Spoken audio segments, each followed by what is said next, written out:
நான் பேச போகிற தலைப்பு ஆத்துமாதாயம், சோல் வினிங். நம்ம வாழ்க்கையில இந்த பூமியில வாழ்கிற வாழ்க்கை நிரந்தரமானதல்ல. சங்கீதம் சொல்லுவது மரணத்தை காணாமல் இருப்பவன் யார்? மரணத்தை காணாமல் இருப்பவன் யார்? யோபு சொல்லுகிறான், கொடுத்தவர் பறித்து கொண்டு போகிறார், கொடுத்தவர் பறித்து கொண்டு போகிறார். அதை தடுத்து நிறுத்துபவன் யார்? மரணம் உண்டு.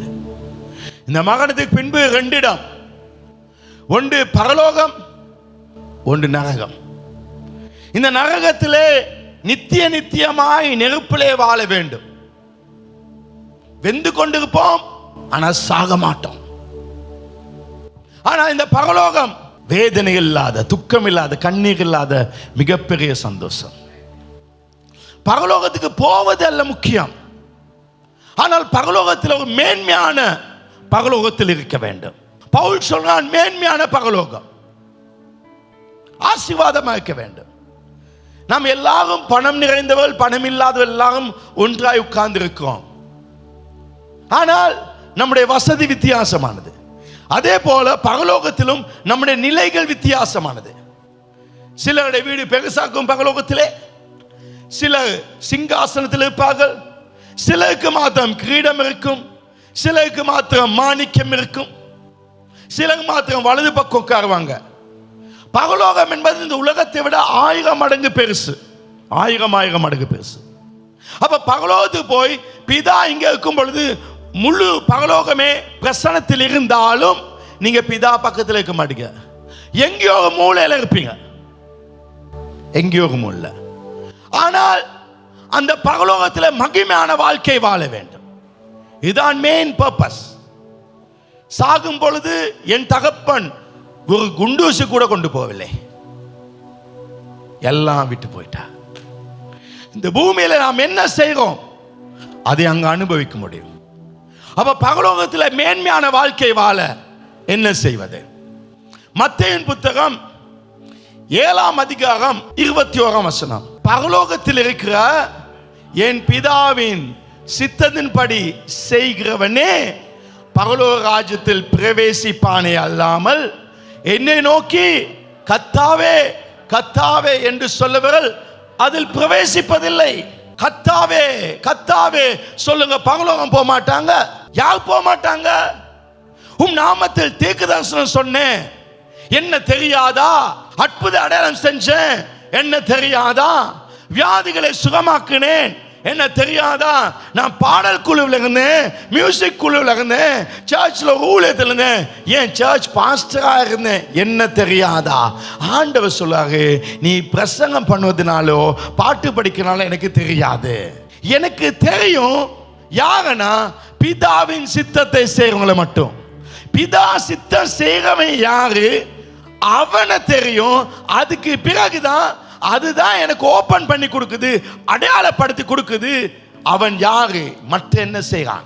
அப்போ மற்ற ஊழியங்கள் எதுவுமே பிதா சித்தம் செய்யாமல் அது வெளிப்படாது.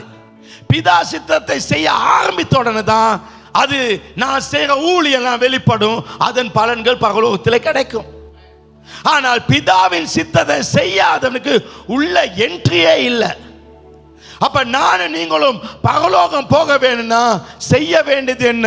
பிதாவின் சித்தம் செய்யணும். எல்லாம் சத்தமா சொல்லுங்க, மறுபடியும் சொல்லுங்க, சொல்லுங்க, பிதாவின் சித்தம் செய்யணும். பிதா சித்தம் செஞ்சா பரலோகம் போகலாம். பாஸ்டர், நான் பரலோகம் செத்துன போகிறது சரி, அது 5-10 வருஷமோ, ஆனா இப்ப சோத்துக்கு வழி இல்லாம இதுக்கு என்ன வழி? அப்ப அந்த வசனம் 21 நம்ம 26 பார்க்கும் பொழுது இப்ப அவர் சொல்ல, நான் சொல்லி இந்த வார்த்தைகளை கேட்டு பிதாவின் சித்தத்தை செஞ்சாதான் பரலோகம் போக முடியும் என்று சொல்ற வசனத்தை கேட்டு இவைகளின் படி செய்யாதவனும் அவன் தன் வீட்டை மணலின் மேல் கட்டின புத்தி இல்லாத மனுஷனுக்கு ஒப்பிடுவான். அப்ப பிதா சித்தம் செய்யாதவன் புத்தி இல்லாத மனுஷன். என்ன ஊழியமோ, என்ன ஜெபமோ, என்ன பைபிளோ முட்டாள்தனம். உங்களுக்கு எனக்கும் பைபிள் தெரிந்த விட பிசாசுக்கு நல்லா தெரியும்.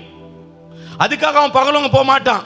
பிசாசு இயேசுவிடத்தில் ஜெபம் பண்ணா வேண்டிக்கணும், அதுக்கு அவன் பகலவன் போக மாட்டான். உண்ட ஜெபமும் உன் பைபிள் வாசமும் பகலவன் கொண்டு போகாது. நான் செய்கிற இந்த ஊழியம் பகலவன் கொண்டு போகாது. என்னை பகலோகம் கொண்டு போவது பிதாவின் சித்தம். அந்த சித்தம் செய்யணும். அப்ப பிதா சித்தம் செஞ்சா பகலோகம் போகலாம். ரெண்டாவது, பிதா சித்தம் செய்யாம இந்த பூமியில இருக்கவன் மண்ணுக்கு மேல வீடு கட்டுறான். அப்ப பகலோகம் வைங்க, இப்ப பூமியை பாங்க. பூமியில அவன் மண்ணுக்கு மேல கட்டுறான். அடுத்த வசனம் பாங்க. பெருமழை சொரிந்து பெருவெள்ளம் வந்து காற்று அடித்து அந்த வீட்டின் மேல் மோதிய போது அது விழுந்தது, விழுந்து முழுதும் அழிந்தது என்றார். இது பகலோகத்தில், பூமியில பெருமழை பெருவெள்ளம் காற்று விழுகிறதெல்லாம் இங்கதான். அப்ப பிதா சித்தம் செய்யாதவன் யாரு? அவன் கட்டினது விழும், காத்து வந்தவனை விழும், அவனுடைய வியாபாரம் விழும், அவனுடைய பொருளாதாரம் விழும். இந்த வீழ்ச்சியை காரணம் என்னது? பிதா சித்தம் செய்யல. பாஸ்டர், நான் தசம பாகம் கொடுத்தேன், நான் ஊழியம் செய்றேன், சர்ச்சுக்கு நான் தொடர்ந்து சண்டே வாரேன், ஏன் பாஸ்டர் எனக்கு பிரச்சனை? இப்ப திடீர்னு என் பணத்தில் விழுந்தேன், திடீர்னு என் வாழ்க்கையில விழுகிறேன், திடீர்னு என் பிசினஸ் விழுகிறேன். இப்படி அடிக்கடி வீழ்ச்சி வரும் பொழுது என் எழுச்சி குறைவாயிருக்கும். அப்ப எனக்கு வீழ்ச்சி வராட்டி நான் நாளுக்கு நாள் மேல் நோக்கி செல்வேன். நான் நாளுக்கு நாள் மேல் நோக்கி செல்ல வேண்டும் என்றால் நான் செய்ய வேண்டியது பிதாவின் சித்தம். பிதா சித்தம் செஞ்சா இந்த பூமியில வெற்றி வாழ்க்கை வாழ முடியும். பிதா சித்தம் செஞ்சா இந்த பூமி வாழ்க்கை முடியும் பொழுது பரலோகத்தில் வெற்றி வாழ்க்கை வாழ முடியும். சப்ஜெக்ட் விளங்கிட்டு ரைட். இப்ப இயேசு சொன்னபடி பிதாடு சித்தம் செஞ்சா பரலோகத்துக்கு செல்ல முடியும், பூமியில வெற்றியாக்க முடியும். இந்த பிசினஸ் விலக்காகணும், வாழ்க்கையில கடன்ல விலக்காகணும், அனுரக்குமாக இல்லை. அதுக்கு காரணம் பிதா சித்தம் செய்யாதபடியாதான்.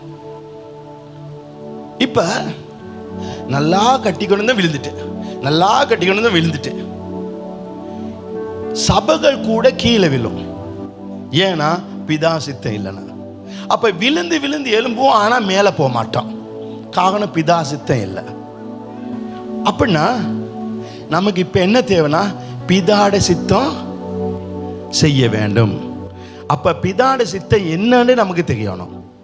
பிதா சித்தம் என்ன? சத்தமா கேளுங்கள்.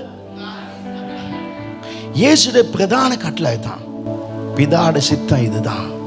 இந்த காலையில் இது புரிஞ்சு கொள்ளுங்க. 1 தீமோத்தேயு 2ஆம் அதிகாரம் 3ஆம் வசனம். நம்முடைய இரட்சகராக தேவனுக்கு முன்பாக அது நன்மையும் பிரியம். இதுதான் அவருக்கு நன்மை, இதுதான் பிரியம். நான் செய்கிற இந்த பிரச்சனை அவருக்கு பிரியம் இல்லை, நான் பாடுற பாட்டு இல்லை பிரியம். அவருக்கு எது பிரியம்னா இதுதான் நன்மை பிரியம். எது நன்மையும் பிரியமோ? அடுத்த வசனம். எல்லா மனுஷரும் ரட்சிக்கப்படவும் சத்தியத்தை அறிகிற அறிவை அடையவும் அவர் சித்தமுள்ளவராக. கத்தாவே கத்தாவே என்று சொல்ல பகலும் போக மாட்டார்கள். பிதாட சித்தம், பிதா சித்தம் எல்லா மனுஷரும் ரட்சிக்கப்படுவது. அப்ப பிதாட சித்தம் என் பக்கத்து வீடு, முன் வீடு, என் ஆபீஸ், எனக்கு தெரிஞ்சவங்க, என் உறவினர்கள், உலக மனிதர்கள் ரட்சிக்கப்படுது பிதா சித்தம். அது மட்டும் இல்ல, பிதா சித்தம் சத்தியத்தை மக்கள் அறிவது. சத்தியம் என்றால் என்ன? யோவான் 14:6 சொல்லுது, நானே வழியும் சத்தியம் ஜீவனமா இருக்கேன். இயேசு நானா வழி. அப்ப சத்தியனை யாரு? இயேசு. சத்தியனையாக இயேசு. அப்ப யோவான் 8:32 சொல்லுது, சத்தியத்தை அறிவீர்கள், சத்தியம் உங்களை விடுதலையாக்கும். அப்ப யார் சத்தியம்? இயேசு. இப்ப மறுபடியும் 1 தீமோத்தேயு 2:4, எல்லா மனுஷரும் ரட்சிக்கப்படுவதும் சத்தியத்தை அறிகிற அறிவை அடையவும் பிதா சித்தமுள்ளவராக இருக்கா. அப்படின்னா ஒரு மனிதன் இயேசுவை அறிய வேண்டும். எல்லா மனிதரும், அந்த வசந்த வாசிங்க 4ஆம் வசனம், எல்லா மனிதரும் ரட்சிக்கப்பட வேண்டும். ரட்சிப்புனா விடுதலை அடைய வேண்டும், சத்தியத்தை அறிய வேண்டும். யோவான் 8:32 சொல்லுது, சத்தியத்தை அறிவீர்கள், சத்தியம் விடுதலை செய்யும், சத்தியம் உன்னை ரட்சிக்கும். அப்ப நான் இயேசுவை பற்றி ஒருவனுக்கு சொல்லும் பொழுது அவன் சத்தியத்தை அறிகிறான். பிதாட சித்தம் எல்லா மனுஷரும் ரட்சிக்கப்பட வேண்டும். அதுதான் பிதாவின் சித்தம். எசேக்கியேல் 33:11. ஏன் எல்லாரும் சத்தியத்தை வேணும்னா, கர்த்தராகிய ஆண்டவர் உரைக்கிறது என்னவென்றால், நான் துன்மார்க்கனுடைய மரணத்தை விரும்பவில்லை. இது எனக்கு சித்தம் இல்லை. யார் துன்மார்க்கன்? ரட்சிக்கப்படாதவர்கள் துன்மார்க்கர்கள். ரட்சிக்கப்பட்டவன் அவன் நீதிமான். ரட்சிக்கப்படாமல் ஒருவன் சாவதை தேவன் விரும்பவில்லை. அவருக்கு அது ஒரு வேதனை. நாம நினைக்கிறோம் அவன் இந்து தானே, அவன் புத்திஸ்ட் தானே, அவன் வேற மதம் தானே. இல்ல, அவனை தேவன் தன்னுடைய பிள்ளைகளாய் பார்க்க. ஒரு குடும்பத்தில் 6 பிள்ளைகள் இருக்காங்க. ஒருத்தன் மட்டும் ட்ரக்ஸ் எடுக்கான், தேவையில்லாத குப்பை வாழ்க்கை வாழான். நாங்க என்ன நினைப்போம்? பிள்ளைகள் அண்ணன் சொல்லுவான், அவனை விட்டுங்க, அவன் செத்து போயிட்டோம், அவங்களுக்கு தேவையில்ல, போலீஸ்ல போட்டுங்க, அவன் வேணாம். ஆனா நம்ம என்ன சொல்லுவோம்? வேணாம். எல்லாரையும் விட அந்த அம்மா அந்த பிள்ளை மேல தான் ரொம்ப பிரியமாக்குது. நீங்க நினைக்க வேணாம் இந்த புத்திஸ்ட் மேல கத்த கோபமாக்கான. ஒரு மகனம், இந்து மகனம் போய் பெல் அடிச்சு கொண்டு காசை போட்டுக்கொண்டு பட்டை அடிச்சு கொண்டு ஒருத்தன் சாகுறான் தானே. அது போக நேரத்தில் ஆண்டோடைய கண்களை கண்ணீர் வருது. ஏன் இவன் சாகுறான்? ஏன்னா இவன் நகரத்துக்கு போப்பான், அவன் நகரத்துக்கு போவான், அவன் சத்தியத்தை அறியவில்லை. பகலோகம் போக ஒரு வாசல் இயேசு. ஒரு மையம் போய் கொண்டு கிணத்துல வெள்ளை துணிகளை வீசி கொண்டு இருக்காங்க, அதை முன்னுக்கு விரிக்கிறாங்க. அந்த ஒவ்வொரு மகனத்திலும் என் ஆண்டோடைய கண்ணீர் உண்டு. அவர் வேதனைப்படுறார், அது அவருக்கு பிரியமில்லை. ஒவ்வொரு இஸ்லாம் மகனத்திலும் தேவனுடைய கண்ணீர் உண்டு, அவர் அதை பிரியப்படவில்லை. ஒவ்வொரு சத்தம், இப்படி ஒவ்வொரு சத்தம் கேட்க கேட்க இந்த உலகத்தில் யாரோ ஒருவன் செத்து கொண்டிருக்கான், யாரோ ஒருவன் நரகத்துக்கு போய் கொண்டிருக்கான். என் ஆண்டவர் சொல்ல இந்த வேகத்தில் சாகிறான். ஆனால் நானும் நீங்களும் இயேசுவை பற்றி சொல்ல ஆரம்பித்தால் இந்த வேகம், இப்படி நடக்கிற வேகம் கொஞ்சம் லேட் ஆகும், கொஞ்சம் லேட் ஆகும், லேட் ஆகும். இன்றைக்கு கர்த்தர் அதை ஆரம்பிக்க போறா. எசேக்கியேல் 33:11 சொல்லுது, நான் துன்மார்க்கனுடைய மரணத்தை விரும்பாமல் துன்மார்க்கன் தன் வழியை விட்டு திரும்பி பிழைப்பதை விரும்புகிறேன் என்று ஜீவனை கொண்டு சொல்ல, இஸ்ரவேல் வம்சத்தாரே உங்கள் பொல்லாத வழியை விட்டு திரும்புங்கள், திரும்புங்கள், நீங்கள் ஏன் சாக வேண்டும் என்கிறார் என்று. நீங்க ஏன் சாக வேணும், நீங்க ஏன் இப்படி அழிய வேணும் என்று என்கிறார் தேவன் என்று அவளுக்கு சொல்லு. யார் சொல்ல வேண்டும்? ஆண்டு உனக்கு சொல்ல சொல்லு, நீ சொல்லு. எல்லா மனித கட்சிகள் நீ சொல்லு, நீ அவங்களுக்கு சொல்லு. தேவன் விரும்புகிறார் நாம் சொல்ல வேண்டும். இயேசு செத்து மரித்து உயிர்த்தெழுந்து பரலோகம் போகணும் தன்னுடைய பிரதான கட்டளை. மாற்கு 16:15 சொல்லுது, பின்பு அவர்களை நோக்கி நீங்கள் உலகமெங்கும் போய் சர்வ சிருஷ்டிக்கும் சுவிசேஷத்தை பிரசங்கள். உலகம் என்றால் யார்? நம்முடைய நண்பர்கள். உலகம் என்றால் யார்? நம்முடைய வேலைகள். உலகம் என்றால் யார்? நம்முடைய வீட்டுக்கு பக்கத்தில் இருக்க நம்முடைய கஸ்டமர்ஸ். யார்? நம்ம பொருள் வாங்கடம். ஆண்டவர் சொல்ல, உலகம் போ, நீ போக வேண்டும், நீ இருக்க கூடாது, நீ போக வேண்டும், நீ போய் அந்த சுவிஸ் சொல்ல வேண்டும். இந்த சர்ச்சுக்கு நாங்கள் வருவது நம்மை செழிக்க வைக்க மாத்திரமல்ல, நம்ம ஆடி பாடி சந்தோஷமாக போக மாத்திரமல்ல, தேவனுக்காக சேவை வாழ வேண்டும். அது என்ன சேவை? மக்களுக்கு சுவிசேஷ சொல்ற சேவை. தேவன் அவருடைய சித்தத்தை செய்ய வேண்டும் என்று விரும்புகிறார். நீங்கள் அவருக்கு சுவிசேஷ சொல்ல வேண்டும் விரும்புகிறார். 2 தீமோத்தேயு 1:8-9 சொல்லுது, பவுல் சொல்றான், ஆகையால் நம்முடைய கர்த்தரை பற்றிய சாட்சியை குறித்தாவது, இயேசுவை பற்றி சாட்சி, இயேசு இப்படி செய்வார் அப்படி செய்வான்னு சொல்ல சாட்சியை குறித்தாவது, அவன் நிமித்தம் கட்டப்பட்ட என்னை குறித்தாவது நீ வெட்கப்படக்கூடாது. இயேசுவை பற்றி சொல்ல வெட்கப்படக்கூடாது. அவன் என்ன சொல்லுவான், என்ன நினைப்பான், அதை நினைக்க கூடாது. நீ சொல்ல வேண்டும். வெட்கப்படாமல் தேவ வல்லமைக்கேற்றபடி சுவிசேஷத்துக்காக என்னோட தீங்கு அனுபவி, சுவிசேஷத்துக்காக நீ கஷ்டப்படு, அதை செய். இந்த வருஷத்துல பாதியை தாண்டிட்டோம். இந்த வருஷத்துல யாவது பிதா சித்தம் செஞ்சீங்களா? யாருக்காவது இயேசுவை பற்றி சொல்லி அவனை மனம் திரும்ப செஞ்சீங்களா? அப்படி இல்லாமல் எப்படி ஒரு வெற்றி வாழ்க்கை வரும்? ஒரு நாளும் வராது, ஒரு நாளும் வராது. இயேசுவை குறித்து பேசணுமா? நம்ம சொல்லல. அதனால்தான் விழுந்தோம், அதனால்தான் எழும்ப கஷ்டப்படுவோம், அதனால்தான் எதிர்நீச்சல் போட கஷ்டப்படுவோம். இந்த சத்தம் நம்ம இருதயத்துக்கு வர வேண்டும். 2008 வியாகம் அதை பார்க்கல, பெரிய குருசேட், 5000 பேர் வந்திருந்தாங்க மீட்டிங், பெரிய சக்சஸ்.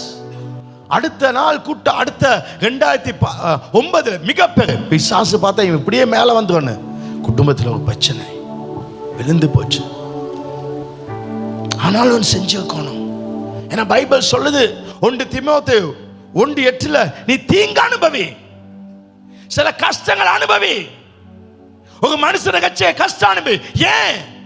இயேசு நமக்காக என்ன கட்சிக்கு உன்னை கட்சிக்கு எவ்வளவு கஷ்டப்பட்டா, அடிப்பட்டா, காரி துப்பப்பட்டா. ஏன்? உன்னை பகலோகம் கொண்டு போக. அந்த இயேசு கேட்க, உனக்காக நான் மரித்தேன், எனக்காக என்ன செய்தாய்? நீங்க நினைக்க வேணா சர்ச்சில் பாடினேன், ஆடினேன். நான் இந்த சர்ச்சில் ஒரு பாட்டு ஒன்று இயற்றினேன், இந்த பாட்டு தான் முழு உலகமே படிக்குதுன்னு ஒரு பாடகன் சொன்னாலும் ஏசு சொல்வாங்க எனக்கு தெரியாது. பிதாசித்தான் செய்யல.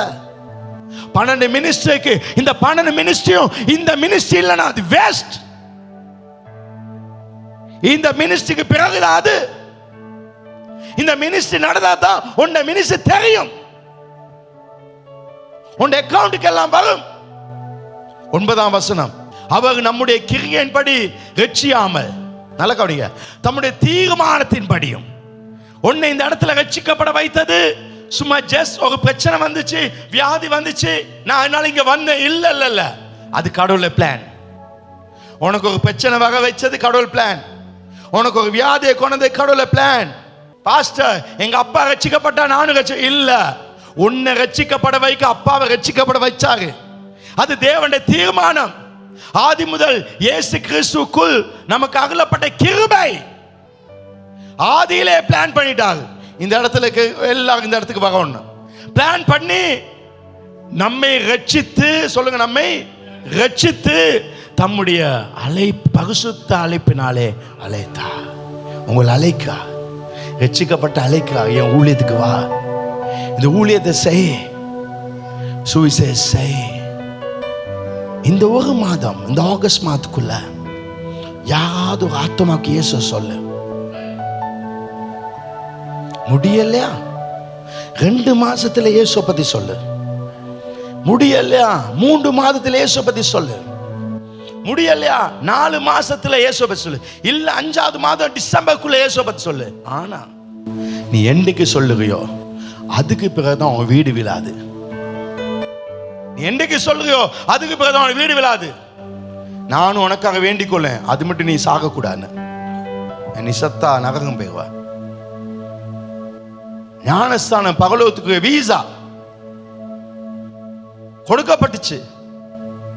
ஆனா உன்னை மற்ற டாக்குமெண்ட் தேவை. மெயின் டாக்குமெண்ட் உலகத்தில் மிகப்பெரிய ஊழியம், அது சுவிசேஷ ஊழியம். சபை ஊழியம் செஞ்சு செஞ்சு நான் தோத்து போகலாம், ஆனா சுவிசேஷ ஊழியம் செய்கிறவன் ஒரு நாளும் தோக்க மாட்டான். அவன் மேலதான் வருவான். இன்னைக்கு அவர் அழைக்கா, என் ஊழியத்துக்கு வா. அந்த கடைசி வசனம் சொல்லுது, அவர் பரிசுத்த அழைப்பினால் நம்மை அழைத்தார். ஒரு ஆளுக்கு மெல்ல ட்ரை பண்ணி இயேசு பத்தி பேச ஆரம்பிக்கணுத்துல ஆண்டவர் சந்தோஷப்படுவார். அவர் சிரிப்பா சிரிப்பா. இந்த சர்ச்சில் இருக்க யாரும் இப்போதைக்கு முக்கியமானவங்க இல்லை. இந்த சர்ச்சுக்கு வெளியில ஒரு ஆடு இருக்கு. 99 ஆடை விட அந்த ஒரு ஆடு மிக முக்கியம். அந்த ஒரு ஆடு முக்கியம். ஆண்டவர் அந்த ஆட்டுக்காக கவலைப்படுறார். உங்க எல்லாத்தையும் விட சொன்னால் விடுவாங்க. ஏன்னா அந்த ஆடு எனக்கு வேண்டும். இன்னைக்கு அந்த ஆடு எனக்கு வேண்டும். என் உள்ளத்தின் ஏக்கம், என் மனசின் விருப்பம் ஒரு ஆத்மாவை கொண்டாகணும். நான் ஆத்மாவை கொண்டு ஆரம்பிச்சிட்டுனா என் வீடு ஸ்ட்ராங் ஆக்கும், என் பிஸ்னஸ் ஸ்ட்ராங் ஆக்கும், என் இன்வெஸ்ட்மெண்ட் ஸ்ட்ராங் ஆக்கும். உங்க ஸ்ட்ராங் உங்க கையில தாக்கு, உங்க கையில தாக்கு. அவர் அந்த ஊழியத்துக்கு அமெரிக்கால ஜனாதிபதி உங்களை பார்த்து, ஏய் நான் உன்னை பற்றி கேள்விப்பட்டேன், உன்னை பற்றி பார்த்தேன், நான் கூகுள் பண்ணி பார்த்து உன்னை பற்றி நல்லா தெரிஞ்சு இன்னொரு ஆள் சொன்னார், வா என் அமெரிக்காவில் எனக்கு ஒரு சேவை செய், எனக்கு ஒரு வேலை செய், என் வேலை ஒன்று செஞ்சு தான்னு சொல்றார்.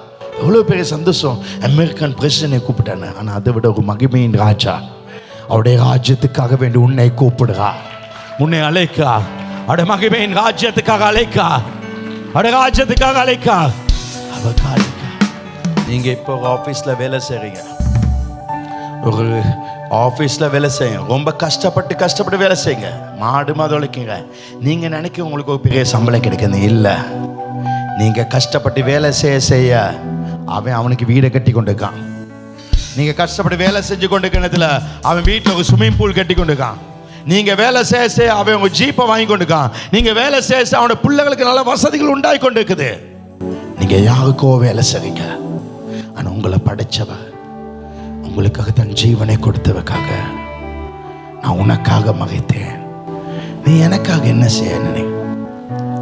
நீங்க உங்களை வளர்க்க பார்க்காதீங்க, உங்களை வளர்க்க பார்க்காதீங்க, உங்க வீட்டை கட்ட பார்க்காதீங்க. நீங்க தேவ ராஜ்யத்தை கட்டுங்க. அவ உங்க ராஜ்யத்தை, உங்க வீட்டை அவ கட்டுவாங்க. ரொம்ப அழகா கட்டுவாங்க, ரொம்ப அழகா கட்டுவாங்க, ரொம்ப மகிமையா கட்டுவாரு, மிக அழகாய் கட்டுவாரு. உங்க ஆசீர்வாதம் சுவிசேஷத்துல இருக்கு.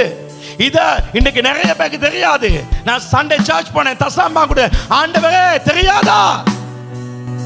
உங்க பிரச்சனைக்காக நீங்க சர்ச் விட்டு இன்னும் சர்ச் போய் உங்களுக்கு ஆசீர்வாதம் வராது. என்னைக்கு சுவிசேஷம் சொல்றியோ அன்றைக்கும் ஆசீர்வாதம் ஸ்டார்ட், அன்றைக்கும் ஆசீர்வாதம் ஸ்டார்ட். ஆண்டவர் சொல்றாரு, யாத்ராமத்தில் என் நாமத்தை பிரஸ்தாபப்படுத்துற, என் நாமத்தை உச்சரிக்கிற. நான் இப்படி ஒரு சர்ச் போவாங்க, இயேசு அற்புதம் செஞ்சாரு, என் குடும்பத்தில் இப்படி நடந்துச்சு. நான் நிறைய பேருக்கு என் சாட்சி சொல்லேன், நான் இருந்த நிலைமை இப்படி தான், ஆனால் இந்த நிலைமையை அவங்க மாற்றினாரு. இயேசு இந்த சர்ச் தான் என்னை வாழ வைக்கிறது சொல்லுவேன். என் வாழ்க்கை அப்படிப்பட்டது. இந்த காலையில் தேவனை பயன்படுத்த போய்க்குவா. கோடிக்கணக்கான அக்கினியை நோக்கி போய்கொண்டிருக்காங்க. ஆண்டவனை மீட்க விரும்புறா. ஆண்டவர் இன்றைக்கு உங்க வாயில ஒரு வார்த்தையை தரப்போறா, உங்க இருதயத்தில் வார்த்தை வரப்போகுது. அதை பேசுங்க. என் நாமத்தை பிரஸ்தாபப்படுத்துற, என் நாமத்தை உச்சரிக்கிற எந்த ஸ்தானமானாலும் நான் வந்து உன்னை ஆசீர்வதிப்பேன்.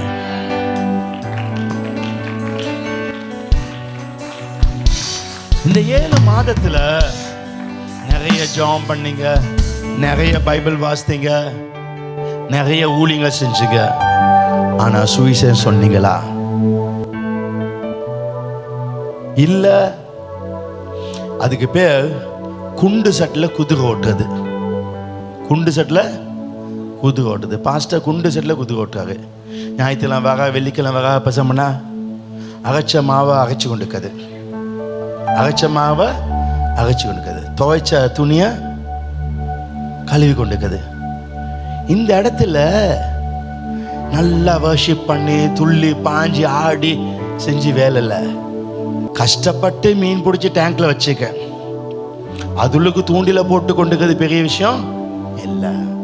நீ வெளியில ஒன்று கொண்டு வா, நீ வெளியில ஒன்று கொண்டு வா, உன் பாட்டு உலகத்தை தொடும். நீ வெளியில ஒன்று கொண்டு வா, உன்னுடைய ஊழியம் உலகத்தை தொடும். உன் பேர் உலகத்தில் உச்சரிக்கப்படும். என்னை மகிமைப்படுத்துகிறவனே நானும் மகிமைப்படுத்துவேன். என்ன மகிமைப்படுத்து.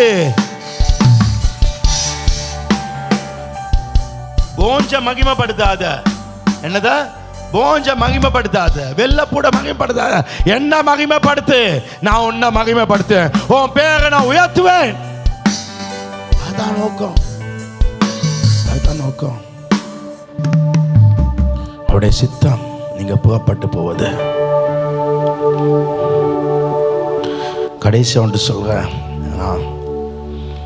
தொடர்ந்து நான் பேசுவேன். நிறைய ஆஸ்வதம் உண்டு. ஆத்தும ஆதாயம் செய்வது எனக்கு லாபமா இல்லையா? சொல்லுங்களேன். லாபம். நான் விழ மாட்டேன், நான் மேலே போய் கொடுப்பேன். ஆத்து மாதாயம் செய்கிறவன் கத்தாவே கத்தாவே சொல்லுவது பகலோகத்தில் பிரவேசிக்க மாட்டாங்க. ஆனா பகலோகம் சொல்லுது அங்க அல்ல, இங்கேயும் பகலோகம் தான். இயேசு எனக்குள்ள இருந்தா அது பகலோகம் தான். நான் பகலோகம் போனதுல இயேசு பகலோகத்திலிருந்து கொஞ்சம் ஒரு 1 வீக்கு இல்லாட்டி 1 இயருக்கு நரகத்துக்கு போயிட்டாரு. கொஞ்ச நாள் அங்கதான் இருக்க போகன்னு போயிட்டா. நான் அந்த டைம் பார்த்து பகலோகம் போனேன். ஆண்டவருக்கு சொன்னேன், பிதாவே வேணாப்பா பகலோகம், நான் நரகத்தில் இருக்கிறேன். ஏன்னா இயேசு நரகத்துக்கு போனா நரகம் கூட பகலோகமாய் மாறும். அப்படின்னா இயேசு இங்க இருந்தா இந்த லைஃப் ஒரு பகலோக வாழ்க்கையா இருக்கும். அப்ப பகலோக லைஃபுக்குள்ள போக முடியும். ஆத்துமாதாயம் பண்ணுவாங்க ஒரு பகலோக வாழ்க்கை. எசேக்கியேல் 32:20 மாடுகளையும் கழுதைகளை நடத்தி கொண்டு போய் உன் காரெடு உன் ஜீப்பெடு கொண்டு போ. ஏன்னா அதை கொண்டு போய் நீர்வளம் பொருந்திய இடங்கள்ல, அதாவது வயல் நிலத்துல ஒரு சரியான இடம் இருக்கும், அங்கதான் விதைக்கணும். அந்த நீர் வளம் பொருந்திய இடங்களில் விதைக்கிற நீங்கள் பாக்கியவான். பாக்கியவானுக்கு இன்னும் ஒத்த வசனம், blessed are you, blessed, ஆசீர்வதிக்கப்பட்டவன். மாடுகளையும் கழுதைகளையும் நடத்தி கொண்டு நீர்வளம் பொருந்திய இடங்களில் விதைக்கிற நீங்கள் ஆசீர்வதிக்கப்பட்டவர்கள். அப்ப எப்ப நீ விதையை போடுறியோ அன்றைக்கு உனக்கு ஆசீர்வாதம். இப்ப ஆண்டவர் உன்னை ஆசீர்வதிக்க வேணுமா? இல்லாட்டி ஆண்டவர் இயேசு உனக்கு தருணத்தில் ஆசீர்வாதத்தை கொடுத்துட்டாரா? அவர் கொடுத்துட்டாரு. இப்ப ஆசீர்வாதம் நீ தான் திறக்கணும். எப்ப? மாடுகளையும் கழுதைகளையும் எடுத்து போகணும், வாகனத்தை எடுத்து போ, குடும்பத்தை எடுத்து போ, அந்த நிலத்தை உள்ள வேண்டும். எங்க போ? நீர் வளம் பொருந்திய இடத்துல. சில இடங்கள் சுவிசேஷத்துக்கு இப்ப சரியில்லை, இந்த வீட்டுக்கு இப்ப போக கூடாது, ஏன்னா இது சுவிசேஷ சரியில்லை. இயேசுவை சில இடத்துக்கு வரவே நான் சொன்னேன்னு இயேசு பலவந்தமா போனாரா? இல்லை, அவ போயிட்டாங்க.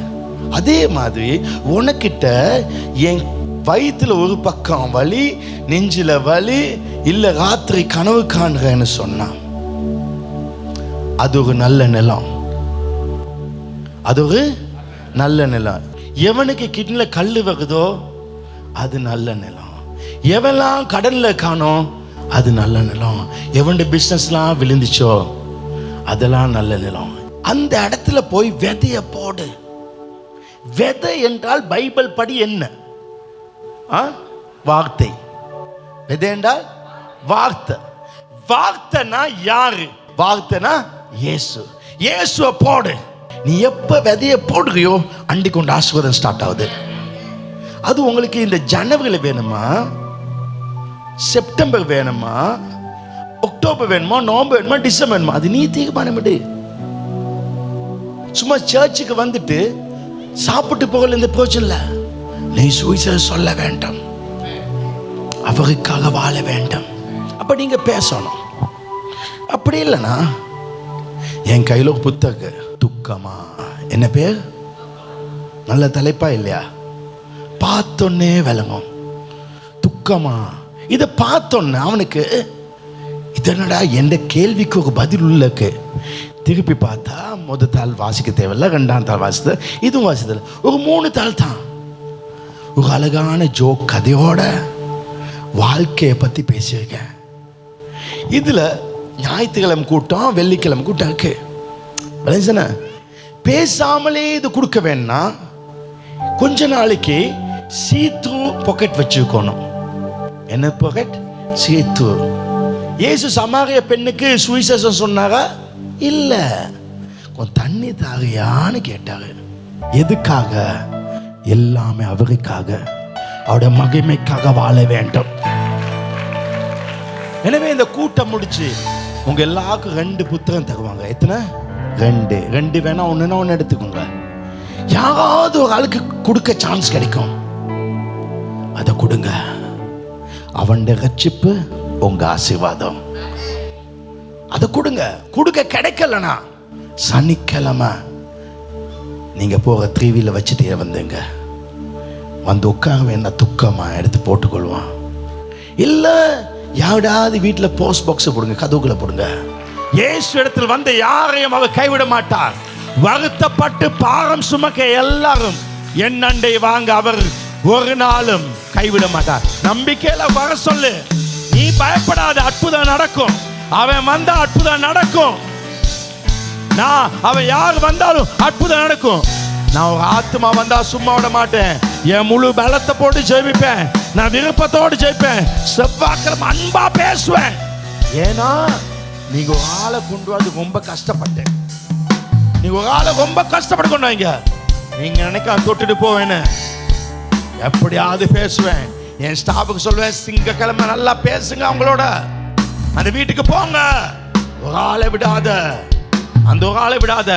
அது வழி தெரியாத ஆடாய், சாதாரண ஆடா இருக்கலாம், ஒன்றும் பிரோஜனம் இல்லாத ஆடா இருக்கலாம். அந்த பிரோஜனம் இல்லாததை என் தேவன் பல ஆயிரங்களுக்கு பிரோஜனமாய் மாற்றுவார். நீங்க சொல்ல வேண்டும். டாக்டரை பத்தி பேசக்கூடாது, மருந்தை பத்தி பேசக்கூடாது, மெடிசனை பத்தி பேசக்கூடாது. நீங்க பேச வேணும், உயர்த்த வேணும் அவருடைய நாமத்தை. என் நாமத்தை சொல்ல வைக்கப்பட்டால் நான் வரும்பொழுது உன்னை பார்க்க வைக்கப்படுவேன். இது விதை. இது என்னது? விதை. பைபிள் சொல்லுது, பவுல் விதைச்சான், பவுல் நட்டினான். இப்ப அது மரமா வளர வேணும். ஆனா அது வளரல. ஏன்னா அதுக்கு தண்ணி ஊத்த வேணும்.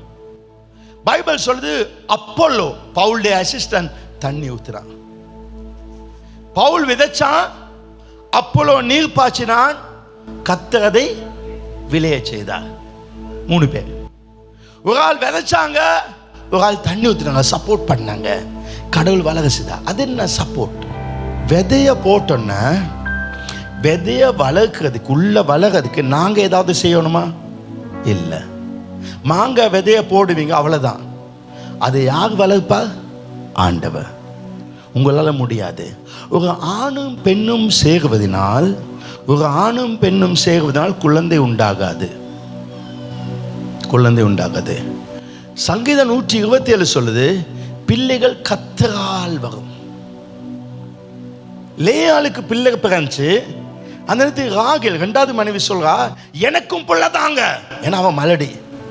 அப்ப யாக்கோபு சொல்றான், நான் அவக்கு புள்ள கொடுத்தேன், அவன் என் மூலம் புள்ள கிடைச்சும், இப்போ உனக்கு இல்லை. அவ சொல்ல எனக்கு வந்தாங்க. அப்ப அவன் கேட்கிறான், நான் உனக்கு புள்ள கொடுக்க நாங்க தேவனா? அப்ப தேவனுக்கு தான் முடியும்.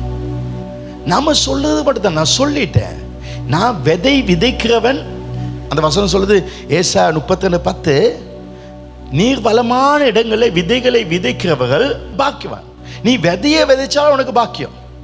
நான் சொல்லிட்டேன் பாஸ்டர், அவன் வராட்டி எனக்கு பிரச்சனை இல்லை.